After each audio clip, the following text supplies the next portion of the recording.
sistem kardiovaskuler itu diperantarai oleh satu organ yaitu jantung, di mana jantung itu sebagai salah satu hal yang penting dalam menjaga homeostasis atau keseimbangan tubuh. Jadi sesuai dengan fungsinya, jantung memompa darah melalui pembuluh darah ke seluruh jaringan tubuh. Kemudian darah harus dipompa secara konstan ke seluruh pembuluh darah sehingga dapat mencapai sel tubuh dan terjadi pertukaran material. Nah, contohnya adalah darah itu membawa sel darah merah, di mana sel darah merah atau hemoglobin itu mengikat O2. Jadi di mana hemoglobin itu dibawa oleh jantung. Jantung memompa darah ke seluruh tubuh supaya mencapai sel. Jadi di mana nanti O2 itu akan dibutuhkan oleh sel. Itu salah satu fungsinya ya. Nah, selanjutnya kita ke anatomi jantung dulu. Jadi anatomi jantung itu terdiri atas 2 bagian atau 4 ruangan, yaitu yang terbagi menjadi 4 ruangan di atas, 2 bagian atas yang disebut sebagai superior atau disebut sebagai atria. Bagian superior disebut sebagai atria atau atrium. Sedangkan bagian bawah atau inferior disebut sebagai ventricle. Nah, makanya kita mengenal ada atrium kanan dan atrium kiri karena dia 2 bagian di atas. Kemudian ada ventricle kanan dan ventricle kiri, di mana bagian-bagian itu mempunyai tugas dan fungsinya masing-masing. Nah, di bagian superior atau bagian atas atau bagian atrium itu, terutama atrium kanan, dia menerima darah dari 3 vena, yaitu vena cava superior, vena cava inferior, dan sinus coronarius.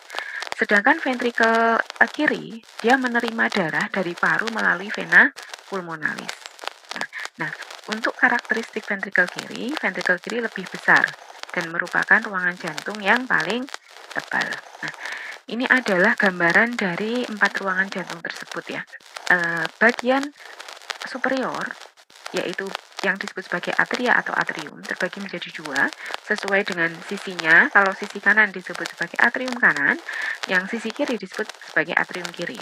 Sedangkan yang bagian inferior itu ada ventricle kanan dan ventricle kiri, di mana tugas dan fungsi dari 4 ruangan jantung itu mempunyai fungsi sendiri-sendiri. Nah, kita ke ketebalan otot jantung dan fungsinya. Jantung itu sudah mempunyai ruangan sendiri-sendiri. Tebalnya juga berbeda. Kenapa berbeda? Karena tergantung dari fungsinya masing-masing. Sisi sebelah kanan, yaitu atrium kanan dan ventricle kanan, bekerja lebih ringan. Dia memompa dengan tekanan yang rendah karena sisi sebelah kanan itu hanya memompa ke paru. Ventricle kanan hanya memompa ke paru, sehingga jaraknya pendek. Ketika jarak pendek, maka tekanannya juga tidak terlalu tinggi. Kemudian ventricle kiri memompa darah dengan jarak yang jauh. Jadi ventricle kiri itu memompa ke seluruh bagian tubuh, maka dia tekanannya harus tinggi. Tahanan aliran juga lebih luas. Makanya ventricle kiri itu bekerja lebih berat dibandingkan dengan ventricle kanan untuk mempertahankan rata-rata aliran darah. Sehingga dari strukturnya, otot jantung sebelah kiri atau ventricle kiri akan jauh lebih tebal dibandingkan dengan ruangan jantung yang lain. Nah, kemudian di bagian jantung juga ada yang namanya katup jantung. Katup jantung itu suatu sekat ya, sekat yang membatasi antara atrium dan ventricle. Jadi katup itu ada di bagian kanan yang kita sebut sebagai katup tricuspidalis karena dia ada tiga lapisan ya, kok 3 lapisan? Maksudnya 3 katup. Kemudian yang di atau 3 telinga, gampang. Kalau yang di sebelah kiri ada ventricle kiri yang terdiri atas dua telinga atau 2 katup yang kita kenal sebagai katup bicuspidalis atau katup mitral. Jadi yang sebelah kanan disebut katup tricuspidalis, yang di sebelah sisi sebelah kiri disebut katup bicuspidalis atau katup mitral. Nah, fungsinya apa katup? Katup yaitu berfungsi mengatur aliran darah. Ini ya, sudah saya sampaikan tadi bahwa katup tricuspidalis berada di atrium kanan dan ventricle kanan, dan katup bicuspidalis berada di atrium kiri dan ventricle kiri. Kita lihat kembali fungsinya di sini ya. Ketika darah mengalir dari atrium kanan menuju ke ventricle kanan, jadi fungsinya katup ini membuka. Ketika tekanan yang tinggi di sini, ketika tekanannya tinggi atau darah yang ada di sini banyak, maka katup akan membuka untuk mengalirkan darah dari atrium kanan ke ventricle kanan. Kenapa kok perlu ada katup? Supaya tidak ada aliran balik. Jadi ketika darah sudah ke ventricle kanan, katup menjaga supaya darah tidak masuk kembali ke atrium kanan. Begitu juga sebaliknya di ventrikel kiri sama atrium kiri juga mempunyai fungsi yang sama. Nah, ini adalah sirkulasi dari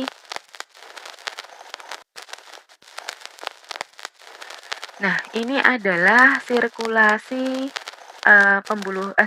jantung ya. Jadi awalnya adalah dimulai dari masuknya darah di ventrikel kanan. Jadi dari seluruh tubuh masuk ke atrium kanan kemudian ke ventrikel kanan. Dari ventrikel kanan kemudian darah masuk ke paru-paru melalui arteri pulmonalis. Nah, setelah masuk paru-paru, ini darah akan digantikan oleh O2. Jadi dari respirasi ketika menghirup O2 akan mengikat O2 itu akan mengikat darah di paru-paru. Nah, kenapa darahnya biru di sini? Kita gambarkan sebagai warna biru. Karena digambarkan sebagai warna biru itu menggambarkan bahwa kadar O2-nya itu sedikit atau tinggi CO2. Jadi ketika di paru darah itu akan mengikat O2 yang diambil dari pernafasan. Nah, selanjutnya ketika dari pernafasan ini, dari paru ini sudah mengikat O2, maka darah sudah kaya akan O2. Ketika sudah kaya akan O2, dia siap untuk kembali ke jantung melalui vena pulmonalis. Ketika melalui vena pulmonalis, kemudian darah kembali melalui ke atrium kiri terlebih dahulu, baru ke ventrikel kiri. Nah, setelah di ventrikel kiri, baru darah disirkulasikan ke seluruh tubuh. Nah, ini ke seluruh tubuh, ke sel-sel yang ada di jaringan. Kemudian sel-sel yang kemarin kita diskusikan mengenai biologi sel ya, sel itu akan menerima darah dari jantung ini untuk kemudian akan melakukan respirasi sel. Nah, setelah respirasi sel hasilnya O2 kan, O2 maka O2 itu akan menembus ke kapiler darah atau di pembuluh darah, kemudian dia akan kembali ke jantung untuk kembali ke pulmo supaya mendapatkan O2 kembali. Nah, ini ringkasan dari apa yang sudah saya sampaikan tadi ya. Jadi darah dari sistemik masuk ke atrium kanan melalui katup tricuspidalis, kemudian ke ventrikel kanan, kemudian ke katup ke vena pulmonali, kemudian ke arteri pulmonali, kemudian ke pulmo, kembali ke vena pulmonali, kemudian ke atrium kiri, katup tricuspidalis, ventrikel kiri, dan kemudian katup aorta. Nah, kemudian kembali ke sel, ke jaringan. Nah, kemudian lalu bagaimana respon kardiovaskuler terhadap stres? Jadi sebetulnya kenapa kadang-kadang kita merasa berdebar-debar, kemudian kita merasa ngos-ngosan. Nah, kemudian itu salah satunya penyebabnya adalah stres. Stres itu bukan stres pikiran saja, tetapi aktivitas fisik itu juga merupakan suatu stres terhadap kardiovaskuler. Akibatnya apa? Akan terjadi perubahan. Apakah itu normal? Itu normal sebetulnya sebagai proses homeostasis atau keseimbangan. Nah, jadi terdapat situasi normal yang mengganggu homeostasis. Misalnya, Anda lari. Ketika berlari itu juga akan terjadi perubahan respon kardiovaskuler. Misalnya, Anda butuh oksigen lebih banyak. Ketika butuh oksigen lebih banyak untuk lari, otomatis nadinya akan meningkat. Nah, itu adalah respon kardiovaskuler. Tujuannya apa? Yaitu mempertahankan aliran darah yang adekuat ke otak dan otot jantung dalam berbagai situasi. Kadang-kadang kita perlu nadi meningkat. Kadang-kadang kita perlu nadi menurun. Nah, itu sesuai dengan kebutuhan. Kalau pas tidak lari ya nadinya tidak terlalu cepat karena kita tidak butuh terlalu banyak oksigen. Nah, kemudian bagaimana jantung dan olahraga? Jadi olahraga dapat meningkatkan kebugaran jantung. Beberapa olahraga akan lebih efektif untuk meningkatkan kesehatan sistem kardiovaskuler. Kalau aktivitas aerobik sekitar 20 menit itu dapat meningkatkan cardiac output dan meningkatkan rata-rata metabolisme. Apa itu cardiac output? Jadi keluaran darah, cardiac itu jantung, output itu keluaran ya. Jadi hasil dari jantung itu akan lebih meningkat atau, darah yang dikeluarkan lebih banyak. Kalau darah yang dikeluarkan lebih banyak, otomatis oksigenasi yang di dalam tubuh lebih banyak, sehingga tubuh akan lebih sehat dan bugar. Jadi kapan waktu berolahraga yang baik? Sekitar 3 sampai 5 kali dalam seminggu meningkatkan kesehatan. Apakah harus tiap hari? Tidak ya, kalau tiap hari nanti terlalu lelah. Nah, kemudian jadi terdapat perubahan sistem kardiovaskuler sejak olahraga itu tergantung dari beberapa faktor. Nah, jadi ketika olahraga, Anda pasti akan terjadi perubahan sistem kardiovaskuler. Tubuh juga mengalami perubahan. Itu tergantung dari tipe olahraga. Ada tipe olahraga yang dinamis, ada yang statis. Kemudian ada intensitas dan durasi. Ada usia dan tingkat kebugaran individu. Nah, apa bedanya olahraga dinamis dan statis? Kalau olahraga dinamis itu sifatnya santai.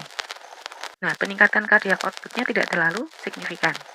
Tapi kalau statis, dia meningkatkan nadi, kardiak outputnya meningkat, tekanan arterial atau tekanan darahnya meningkat, kerja jantung lebih berat dibandingkan dengan dinamis. Jadi beda ketika Anda naik sepeda santai atau naik sepeda statis, itu beda. Jadi sepeda statis yang kecepatannya konstan, atau Anda jalan kaki tanpa menggunakan treadmill dibandingkan dengan olahraga menggunakan treadmill yang kecepatannya diatur, itu akan berbeda hasilnya. Kalau dinamis jalan kaki kadang masih jalan-jalan, masih santai. Kalau statis mungkin kecepatannya akan konstan. Nah, kemudian apakah terjadi perubahan sistem kardiovaskuler saat olahraga? Tentunya terjadi adaptasi. Jadi ketika olahraga, ukuran jantung itu akan meningkat. Tujuannya untuk memenuhi sirkulasi, memenuhi kebutuhan oksigen. Nadi juga meningkat untuk memenuhi kebutuhan oksigen. Stroke volume atau jumlah darah yang dipompa dari ventrikel kiri ke setiap tubuh, setiap kontraksi itu juga meningkat. Cardiac output meningkat, tekanan darah meningkat, volume darah juga meningkat. Itu adalah proses yang terjadi pada saat olahraga. Namun setelah istirahat, semuanya itu akan kembali ke kondisi semula. Nah, jadi apa manfaat dari olahraga? Jadi olahraga yang rutin itu akan meningkatkan kapasitas kerja. Jadi orang itu akan menjadi lebih bugar dan lebih sehat karena sirkulasi darahnya akan semakin meningkat. Nadi akan menurun. Jadi sebetulnya pada orang yang rajin olahraga, ketika nadi dicek pada saat istirahat itu lebih rendah dibandingkan orang yang nggak pernah olahraga. Namun pada orang yang olahraga, nadi yang lebih rendah itu semakin bagus. Nah, kemudian meningkatkan stroke volume. Stroke volume itu jumlah darah yang dipompa setiap saat, setiap detik, itu lebih banyak. Jadi makanya orang yang berolahraga itu dia bugar, nggak gampang capek. Dan kemudian penurunan tekanan darah. Jadi ada manfaatnya ya. Orang yang berolahraga itu tekanan darahnya cenderung rendah dibandingkan orang-orang yang tidak berolahraga. Nah, ini adalah manfaat secara fisiologis dari olahraga. Jadi orang yang aktif itu kebugarannya atau kemampuan fisiknya akan jauh lebih tinggi. Yang tanda merah ini orang yang nggak pernah berolahraga, yang garis putus-putus hijau ini adalah orang yang selalu olahraga. Jadi fungsi fisiologis atau fungsi tubuh itu akan lebih bagus pada orang-orang yang berolahraga. Nah, ini adalah manfaat kesehatan dari olahraga yang rutin. Di sini adalah suatu gambar ya. Jadi exercise yang moderate itu akan meningkatkan imunitas. Namun olahraga yang terlalu berat akan menurunkan imunitas. Jadi kalau berada di exercise moderate itu justru meningkatkan imun. Tapi yang tidak pernah olahraga di sini juga imunnya lebih jelek. Tapi yang olahraganya berlebihan itu imunnya tambah jelek. Jadi kenapa orang yang olahraganya berlebihan, terlalu lelah itu malah imunnya jelek. Jadi gampang flu dan kemudian mungkin ada perubahan haid bagi yang putri ya, dan perubahan hormonal yang lainnya. Jadi pilihlah olahraga yang dengan intensitas yang moderate. Nah, ini ada 3 tipe olahraga ya. Kalau yang ini, yang ototnya besar, dia berfokus pada otot.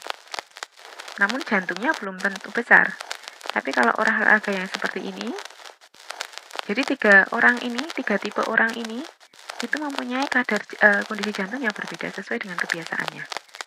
Ini karena aktif berlari, jantungnya akan lebih besar dibandingkan dengan yang ini. Ini otot saja yang besar, tapi kapasitas jantung atau kapasitas kerjanya mungkin akan lebih bagus, yang kebugarannya bisa jadi lebih bagus.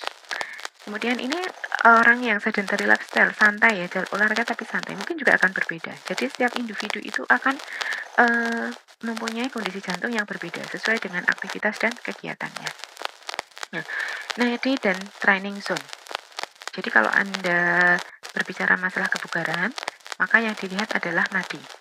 Jadi semakin seseorang otot jantungnya semakin kuat, maka darahnya itu yang dipompa setiap detiknya jantung itu akan lebih banyak.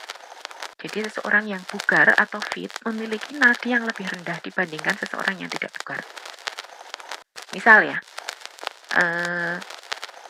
Anda naik ke tangga. Ketika naik tangga, nadinya gampang banget cepat.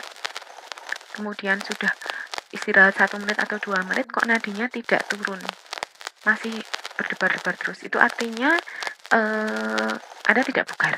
Anda sehat tetapi belum tentu bugar.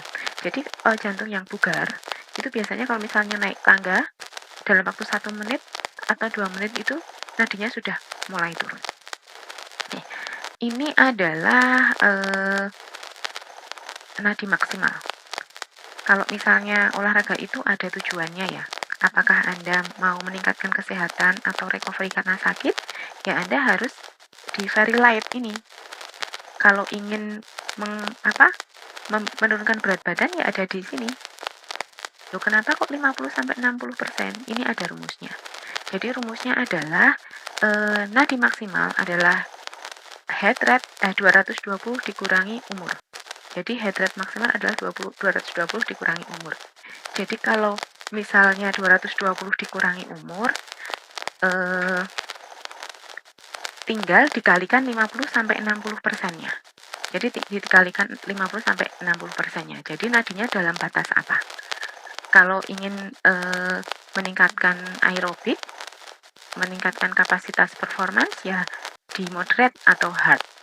Tapi kalau sampai nadi maksimum, itu perlu diperhatikan karena ini adalah kenapa merah, karena ini area berbahaya. Jadi orang yang tidak terlatih jangan sampai nadinya sampai maksimal. Nah, kemudian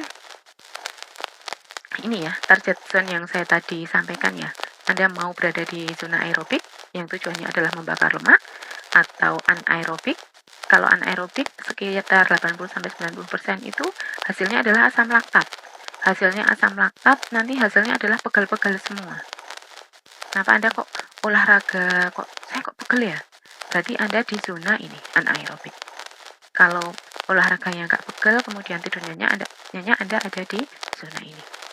Nah, kemudian 90-100% ini memungkinkan kalau dalam waktu yang pendek, tapi jangan terus-menerus karena berbahaya juga untuk yang tidak terlatih.